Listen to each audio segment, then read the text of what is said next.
Hi மக்களே, welcome back to YouTube channel. Yes, விஜயில் prime time serial end அப்படின்ற மாதிரியான ஒரு அன்அஃபிஷியல் தகவல் வந்திருக்கு. ஸோ எஸ், என்ன சீரியல் அப்படின்னு பார்த்தீங்க அப்படின்னா கரண்டாக 6 o'clock டெலிகாஸ்ட் ஆகிற மோதலும் காதலும் சீரியல். ஸோ இந்த சீரியலுடைய ஸ்டோரி நிறையவே சேஞ்சஸ் கொண்டு வந்திருக்காங்க அப்படின்னு சொல்லிட்டு நேற்றுமே எனக்கு ஒரு ஃபேன் பேஜ் ஒருத்தருமே கேட்டிருந்தாரு. அது தொடர்ந்து நம்மளுடைய கமெண்ட் செக்ஷன்லுமே கேட்டிருந்தீங்க, எம்கே முடிய போகுதா அப்படின்னு சொல்லிட்டு.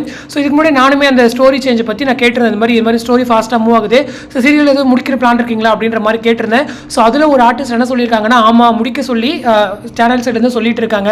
ஸோ அந்த மாதிரி டாக்ஸ் போயிட்டு இருக்கு அப்படின்ற மாதிரி சொல்லியிருந்தாங்க. ஸோ நான் கூட சொல்லியிருந்தேன், இது ஏன்னா டிஆர்பி லோவாக இருக்குது அப்படின்ற பட்சத்தில் ஒரு ஆஃப்டர்நூன் சீரியல் ஆஃப்டர்நூன் ஸ்லாட்க்கு நீங்கள் டைம் சேஞ்ச் பண்ணால் கூட ஓரளவுக்கு சீரியல் மூவ் ஆகுமே. ஸோ ஏன் என் பண்ணுறீங்கன்னு கேட்டதுக்கு அவங்க என்ன சொல்கிறாங்கன்னா, இல்லை வேறு ஆப்ஷன் இல்லை அப்படின்ற மாதிரி சொல்கிறாங்க. ஸோ ஒன்று இங்கே டிஆர்பி வைஸ் இம்ப்ரூவ்மெண்ட்ஸ் காமிக்கணும், இல்லைன்னா சீரியல் முடிக்க சொல்கிறாங்க அப்படின்ற மாதிரி அந்த ஆர்டிஸ்ட் சொல்லியிருந்தாங்க. ஸோ இது தொடர்ந்து நான் அடுத்த மற்றவங்கள்ட்டுமே செக் பண்ணால் அவங்களுமே இதை பற்றி தெரியல அப்படின்ற மாதிரி தான் சொன்னாங்க. ஸோ எல்லாமே எனக்கு அஃபிஷியல் கன்ஃபர்மேஷன் கிடைக்கிற வரைக்கும் நான் வெயிட் பண்ணுங்க. பட் அதுக்கு முன்னாடி கண்டிப்பாக எம்கே முடிகிறதுக்கு ஒரு 70% சான்ஸ் இருக்குது அப்படிங்கிறது தான். ஸோ ஒரு பக்கம் நம்மளுடைய மிருனாலினி இருக்காங்க இல்லையா, ஸோ அவங்க கேரக்டருமே ஓரளவுக்கு பாசிட்டிவாக மாற்றிட்டு இருக்காங்க. இன்னொரு பக்கம் விக்ரம் அண்ட் வேதா, அவங்க 2 பேருக்குள்ள அண்டர்ஸ்டாண்டிங்குமே ஓரளவுக்கு டெவலப் ஆயிடுச்சு. ஸோ இதுக்கப்புறம் சீரியல் ஆல்மோஸ்ட் ஸ்டோரி கிடையாது அப்படிங்கிறதா. ஸோ இன்னொரு ஸ்டோரி இருக்குது, என்ன அப்படின்னா நம்மளுடைய விக்ரமுக்கு ஒரு செகண்டாக ஒரு சன் இருப்பாங்க. ஸோ அவங்க அனாத ஆசிரமத்தில் இருப்பாங்க. ஸோ அவங்களை கண்டுபிடிச்சி வேதா தான் மறுபடியும் வீட்டு கூட ஜாயின் பண்ணி வைப்பாங்க. ஸோ அந்த ட்ராக்ல கல்யாணம் முதல் காதல் வரை அந்த சீரியல் இருக்கும். பட் இவங்க அதாவது ஸ்டோரி மூவ் ஆகும், சீரியல் கொண்டு போகிறாங்க அப்படின்ற பட்சத்தில் அந்த ட்ராக்ஸ்லாம் கொண்டு வருவாங்க.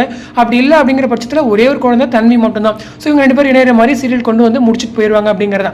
ஸோ எனவே 2+ ரேட்டிங்ஸ் அப்படிங்கிறது ரொம்பவே கம்மி தான். பட் அந்த சீரியல் அந்த ஒரு ஸ்லாட்டில் அவ்வளோதான் கொடுக்க முடியும். ஏன்னா பெரிய ஹை வோல்டேஜ் ட்ராக்ஸு, ஸோ நிறைய பெரிய ஃபேமிலி இருந்தால் மட்டும்தான் ஏதாச்சும் பேரலல் ட்ராக்கோ இல்லை வேறு ஏதாச்சும் கொஞ்சம் என்கேஜிங் எபிசோட்ஸோ கொண்டு வைக்க முடியும். ஸோ இவங்க ஜஸ்ட் ஒரு காதல் கதை மாதிரி தான் இந்த ஒரு ஸ்டோரி. ஸோ ஒரு ஆஃப்டர்நூனில் கொடுத்தீங்கன்னா கொஞ்சம் ஸ்மூத்தாக போயிட்டு இருக்கும் இந்த ஒரு சீரியல். ஸோ ஆஃப்டர்நூன்லாம் பொன்னிலாம் கூட 2.3 2.4 ரேட்டிங்ஸ் கிட்டலாம் வாங்கியிருக்காங்க. ஸோ அவங்களுக்கு பதில் இந்த சீரியல் கொடுத்தீங்கன்னா கண்டிப்பாக 3+ ரேட்டிங்ஸ் ஆச்சு மினிமம் வாங்குவாங்க. ஸோ எனக்கு தெரிஞ்சு ஏன் சேனல் இப்படி ஒரு பிளான் பண்ணுறாங்கன்னு தெரியல. ஸோ எனவே அஃபிஷியல் கன்ஃபர்மேஷன் கிடைக்கிற வரைக்கும் நீங்களுமே வெயிட் பண்ணுங்க. ஸோ எனக்குமே என்ன நடக்குது அப்படின்றத நானுமே வெயிட் பண்ணி உங்களுக்கு அப்டேட் பண்ணுறேன். அதே போல் பனிவிழு மலர்வனம் சீரியலுடைய டைமிங் கேட்டீங்க. ஸோ அந்த சீரியல் லான்ச் ஆகிறதுல ஏதோ இஷ்யூ அப்படின்ற மாதிரி கேள்விப்பட்டேன். ஸோ அதனால அதுவுமே ஹோல்ட் ஆயிருக்கு.